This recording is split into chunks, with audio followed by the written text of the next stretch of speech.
Hello, I'm Toycat and welcome back to the second channel geography video. So today I'm here on the most populated island on Earth, and if you were to guess exactly what that island is, you might have a few, like kind of weird guesses, like maybe Australia if you want to go into that whole debate, but the truth is most of you probably wouldn't guess the island of Java, like I am right now, and a lot of you when I say Java might then be like, oh, where's that? Is that some weird RuneScape or Minecraft joke? But no, the truth is the island of Java, which is in Indonesia in case you're curious, is in fact the most populated island in the world with over 150 million inhabitants. And the weird thing about it is even though it's Indonesia's most populated island, it's not Indonesia's largest, it's in fact their 5th largest, it's not the largest in the world, it's not in the top 10 largest in the world. It's a really interesting kind of case of just like high population density on one island, and because of that high population density, it runs into a whole bunch of like other like next level issues of like, for instance, the fact they're the largest city in the world without a metro or any kind of like proper rapid transit system. They've got buses now, but again, like without any serious rapid transit system. Because of that fact that they're the largest city without metro, they have the worst traffic in the world by pretty much any measurable metric. And in case you're thinking like, wait a minute, it's like you can't just say worst traffic, how do you really measure that? But again, if you actually see the traffic, you can realize very quickly that like, yeah, the levels they have to come to really event around that. One of my favorite facts is the fact that Uber, for instance here, they don't just have like Uber, X and Uber Pool or whatever else you used to, they have Uber Motor where you get on the back of a motorbike, and that is the fastest way to get around here. Like, are you in the rush hour, which is usually like an hour in most cities, right? It lasts so long here because some of the traffic just goes for hours and hours at a time. The Uber, by the way, Uber Motor's behind me, or like Grab I think it's called, but still kind of cool that you just I said it and then it happened. Isn't that wonderful? But no, basically because of the fact that the rush hour creates so much traffic, that means that the traffic turns from being like a 1 hour rush hour way to like being several hours of the day each side, like 4 hours of rush hour in the morning, 4 hours in the evening. It is just hours of traffic jams, and a lot of people just say that driving here is one of the worst experiences in the world. So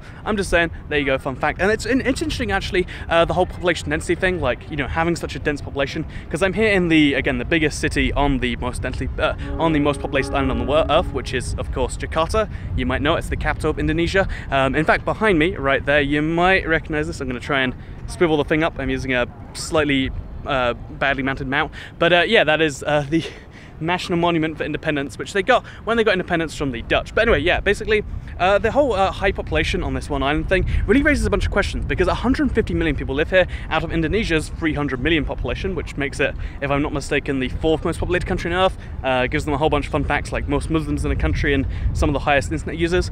But by having half the population in a 13,000 island country be in one island, it raises the bigger question of like, how exactly, because they're a unitary state and every country that is a country has some unitary powers, how exactly do you try and distribute that? Because a lot of people have this argument of like, no, land is land, or like, and separate like division of land is a separate division, they should have an equal whole thing. But should the island of Java, which has about 54% of the total Indonesian population, have the majority share of like its power or its votes in some ways? Or should it be like, oh no, every island is equal, even the ones that aren't populated, and that's ridiculous, so all the 4,000 roughly populated islands, they should all have an equal say? I don't know how you want to do things, but it raises the big questions that, because I feel like a lot of people, when it comes to, I guess, this is an issue in the UK, so I'm not talking about myself, but when it comes to like talking online about like how people should be represented, a lot of people are like, oh no, area is what matters, because when you look at a map, that should represent where you can see stuff. But I think the truth is, when you get the real edge cases, like again,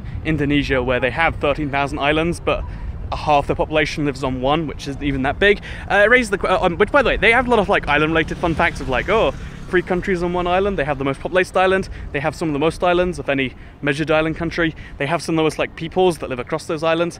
Keeping the country together, in fact, is something I'm impressed that they managed to do. But anyway, that's enough about Indonesia. I could talk more about it, but I'm not here for too long, and I'd love to show some real stuff, but I'm here like in the one green space in the city, because it's known as a concrete jungle. But I wanted to tell the story of how I got here, because I had to take the worst airline, I think, in the world. Like I mean, I'm sure like the North Korean one is like worse in some ways, but this is the worst airline experience I've ever had, and I've flown with so many airlines, and my entire thing when it comes to planes is like, get a cheap price. I feel like that's how people should be, like you should be motivated by price in these sorts of things, but maybe you're not. But like, this is the first time I realized that like price is not the only indicator, or at the very least that there is something else you can buy sometimes, because I had the worst airline story in the world. So I show up to Singapore airport to get to I flew from Singapore to Jakarta. Maybe you can work that out from the videos and the order they released in, but I showed up there, and and I tried to take my flight, realized that I accidentally booked a flight a week early, which is like the worst mistake in the world to make, because I realized like, oh, I'm here at the airport, I don't have a hotel in Singapore because everything's planned around being in Jakarta, and then all of a sudden, oops, well, I booked the flight a week early. So I booked a flight on the day, you know, just right then, first flight I could find that was roughly the same time as the flight I was planning, so I could keep, to my original plans. So I did that, and the airline that came up as being the cheapest to get the times I wanted, which was morning there, morning back, was Thai Lion Air Airlines, I think it was. So it's actually called, it's Thai Lion Air, but for some reason it's Lion Air on my flight. Like, it varies from flight to flight as to whether it's Thai Lion Air or Lion Air, but it's a Thai airline is all you need to know, and for some reason they changed their name, and for some reason they sound a lot like Lion Air, which comes off a lot when they say in English. But anyway, so I assume it's a budget carrier now, upon reflection, but at the time, because they gave you a check-in allowance and they had a few other things, like dedicated check-in desks and stuff, and they're in the fancy terminal, I was like, oh, I got a nice deal on this, because it was a cheaper flight than the one I originally booked, even though I booked it for literally later that same day, like for 4 hours time or 3 hours time or something. And things are looking pretty good so far. Like, yeah, this is going okay. Like, you know, like, they just say come back here at this certain time, except that's the weird thing. They say I can't, there is no way for me to get a ticket, like a physical ticket, until 2 hours before the flight. Like, no matter what I do, there's no online check-in, there's no nothing like that. The online check-in doesn't even work for some reason. Like, and then I go to their mobile app, that doesn't work either for some reason, and all the reviews say it's buggy, it doesn't work, it crashes at random times. So, you know, okay, their check-in service is weird. I've never seen an airline that won't let you, you know, get a ticket, because I wanted to go, you know, see the butterfly garden stuff at Singapore, but whatever. Okay, weird thing, you know, not being able to get to your flight more than 2 hours early, that's not a big deal. So, okay, one mark against them, but it's fine. I'm sure that's normal airline policy. Sometimes the legacy carriers do weird stuff like that. I get it, that's fine. But the place where it gets really, I guess, annoying is when we go to board the thing, because the flight was at exactly midday, 12:00, if you don't know what midday is, which a few people here did not know.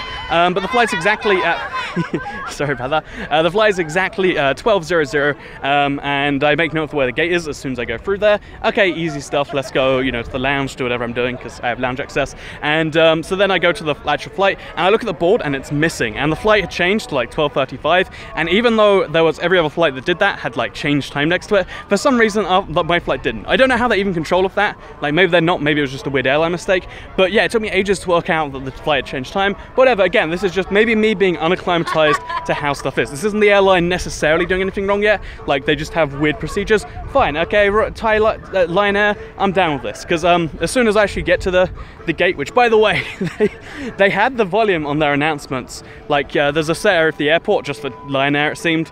They had their announcements screaming, so it was like deafening. I'd be like, ah, and they clearly knew they were doing it, but they're like, you must go to the gate now. And, you know, they're like, you know, the gate is closing right now, as no one had even boarded yet. They did a bunch of weird stuff like that to try and trick people to go up early, because they're like, oh no, the flight's ending. Again, I don't know why you do that, like everyone was lined up anyway, but they did it regardless. I wonder where that music's coming from, by the way. But, you know, I can't even see, whatever, anyway. I don't know if you can even hear that, because I've got a microphone cover thing. Let's just hope that's not copyright music. Oh, look, there's a little, okay, you know, I'm going to stop the story, because there's a little cat. There seems to be a lot of stray cats here. I don't know if that's a good thing because it's cute, or if it's a bad thing because they're probably malnourished. Anyway, so then I actually get on the plane, and again, things are going good again. So it's a little bit weird getting on board, but whatever. Just maybe this is Thai tradition. They like yelling at people. You like being yelled at to get on the plane. That's maybe me being culturally unfriendly because I haven't been to Thailand. So whatever. I'm down with that. I'm down with that. And I get on the plane, and it's really cool because the plane's pretty much empty, so, you know, that's great. I can pick my own seat, essentially, even though I've got a booked seat. I'm just like, you know what, I'm one of the last people on the plane, I'll just take this one right up front. I like up front seats, so I did that, and again, things are okay, it looks like, into the flight, until, just before it takes off, I look around, and I realize that the seats behind me, they're unoccupied, but there's just trash all over the seats. Like, there's a newspaper, there's a few other things, and it's like, well, I mean, sometimes they can't do a job cleaning, but that, and then I looked at my seatbelt, and it's covered in some, like, brown gunk, and it's like, okay, I'll just, like, whatever, it's a seatbelt, it's hidden inside the seatbelt cover thing, and then, you know, that's, so it's ugly, it's dirty, whatever, and then the flight actually goes to take off. They have really weird safety procedures. They're like, your phone has to be turned off, not in airplane mode, entire flight. Even when you're up in the sky, turn off every electronic you have, all the entire way. You cannot have anything turned on. And obviously there's no way to enforce that, and I'm just saying, like, maybe I ignored those rules. I'm not saying I did, but I'm saying maybe I did. But the fact that they have that rule in the first place, never heard of an airline doing that. It's not a safety thing, it's just them being maybe superstitious. Again, I don't know what the rules are, but whatever. Super annoying that it's dirty and that they don't allow electronics. And then the flight takes off, and because something's not braced, like, there's some really loud shuddering, like... Again, I've been in a lot of takeoffs, and this was one of the most, like... I knew what it was. I knew it was just some bags rolling around, but like, how did they mistake having the, you know, like, they have the baggage all like not aligned in the things, which they had to close and see, so whatever. Okay, maybe the flight's just slightly empty and that's why I haven't seen that too often. But then, okay, I need to like get away from this thing because it's getting louder. Oh wait, if I just face this way, you won't hear it and I will, and it's just me talking about an imaginary noise. So, anyway, let's move on next to talk about the actual flight itself, because, you know, it goes up into the sky, they do their safety demonstrations, and then things get really weird during the flight itself, because all of all the announcements were in, I assume, Thai. It might have been like Chinese or maybe in Indonesian, but they were in some language, and then they're in English. But as soon as it went into the sky, they stopped being that way. It was just in, you know, Thai or Indonesian. Again, language I'm not sure if. I'm sorry if I can't tell the difference, and maybe that's offensive. But it's interesting because as soon as that happened, you know, they stopped being in just, you know, in both languages. So I had no idea what's going on the whole time, but it's like, whatever, maybe I don't need to know. Maybe it doesn't concern me. I'm clearly the only, like, white dude on the flight or whatever. And even though it's from Singapore where the official language is English, whatever, maybe this just isn't information that I need to know. That's all cool. Then, you know, maybe this is, again, all these things are like, maybe I'm just being petty about this whole thing. Then I check the seat cover in front of me, and it's just covered in, like, there's like a used tissue in there, and it's like, this is all the worst type of trash. This is all the easiest stuff to spot. How did no one go through this? And then the entire flight, none of the people go down to do anything, like go down the aisle or anything like that. You know, not that I'm expecting like food or anything, but it's still, it's curiosity, like, no drinks? No, okay, no, that's not a thing they do. And there's like 6 staff, by the way, for like, for like maybe 40 passengers, so they don't roll the thing down the middle. They put the curtain across, like, to the toilet, so you have to, like, you know, like, come through and like do the whole weird thing, because, you know, they want to be private, and they're all just talking up front, you know, like doing their own thing, so you have to like awkwardly get in between them as they're talking instead of doing whatever you're meant to do in the sky. I don't know what like, these air people do. So the plane is dirty, they're doing announcements in like a thing I can't understand, even though they did everything else, you know, in both languages, even including the deaf to all drug traffickers thing they do when you enter Indonesia. Fun fact. I show you my passport, whatever. So they do that, but then the place where it gets really terrible, in my opinion, is the fact that one of the things that they should have done, that I didn't realize they should have done, is they should have given a landing card. Some countries, you have to fill out a little customs card when you land somewhere, and this country is no exception. Indonesia, you gotta fill out a little landing card. Every flight I've ever been on from any airline, budget, non-budget, full service, whatever class it is, they always give you at least the card. Sometimes they don't give you a pen, I mean, because obviously, like, pens are expensive, they cost real money, but even if you're a budget carrier, it costs nothing to just grab like 100 of those. They didn't do it on this flight. They didn't even let us know that there was a card to be gotten or like have an opportunity for that. They're just like, you know, have fun on your own. We're only getting you there. We don't care about the rest, as evidence from the fact that they didn't clean between flights, which again, I didn't know that was a thing that you had the options to do, as evidenced by the fact that they didn't like properly. Whatever, I'm a little bit upset about a lot of stuff, but whatever. It's just a flight, I'm getting there right. But here's the cherry on the cake, like as well as yelling at me all the way down the thing, as well as having no way for me to get to the check-in lounge so I could actually, again, like, I had to sit in just an airport chair rather than lounge because they wouldn't give me a ticket, and their app didn't work, as well as all their stuff not working, as well as them yelling at me, as well as them not speaking English, as well as them having the weirdest boarding procedure, as well as them, you know, managing to mess up the airport, having a dirty plane, not doing anything during the flight besides speaking to each other, blocking my way, and being a little bit rude to me. The thing that tops it all off at the end is when I get to the other airport and I fill in my landing card and I'm about to go through customs, the airport staff, I am not shitting you here, they push past me to get through customs before me. Why would you do, you know I was just on your flight, I'm the one white dude, you know me, what did I do to offend you? And that is the worst flight and worst airline ever. Thai or Royal Thai or Tiger, no wait, it's it sounds like Ryanair, Lion Air, that's the one. Their name, I'm never going to fly over them again because I didn't know you could do bad service as an airline. My whole life, I've been of the opinion that people are like, oh, I have to go with the Lufthansa and the British Airways because they care about you on the inside, you know? It's like, no, I just want to get there, But at some point, there is a level of rudeness where I feel like they're just going out to get me. Maybe that's like part of their budget imagery, like, you know, screw the customer. If we throw rocks at them, then they'll be happy with us because they'll be like, wow, I'm getting such a good deal because I'm getting the rock service. I don't know what it was, but it drove me insane. And there you go. There's Indonesia, the most populated island of Indonesia at least. Worst.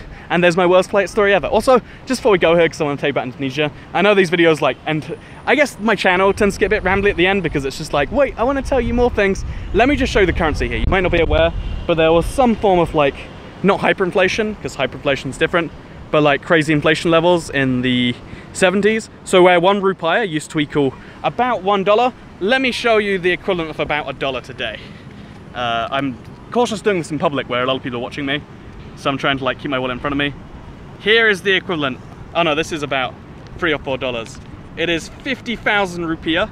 It's got a blue man on the front. He's wearing a hat and he's very nice. And I don't know, maybe there's a lesson in this country from like, you know, populism, nationalism versus like long-term planning. Because, you know, they have a very similar story to Singapore, but then literally the exact opposite, you know.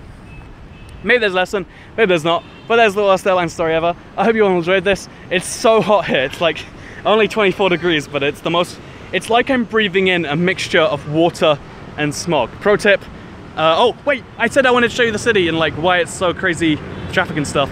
If you look behind me, I don't know if it's even rush hour, but you can hopefully see how it's just like car, gang of motorcycles, non-stop entire way through. Anyway, thank you very much for watching. Second channel, don't care, goodbye. I attracted a lot of looks, didn't I?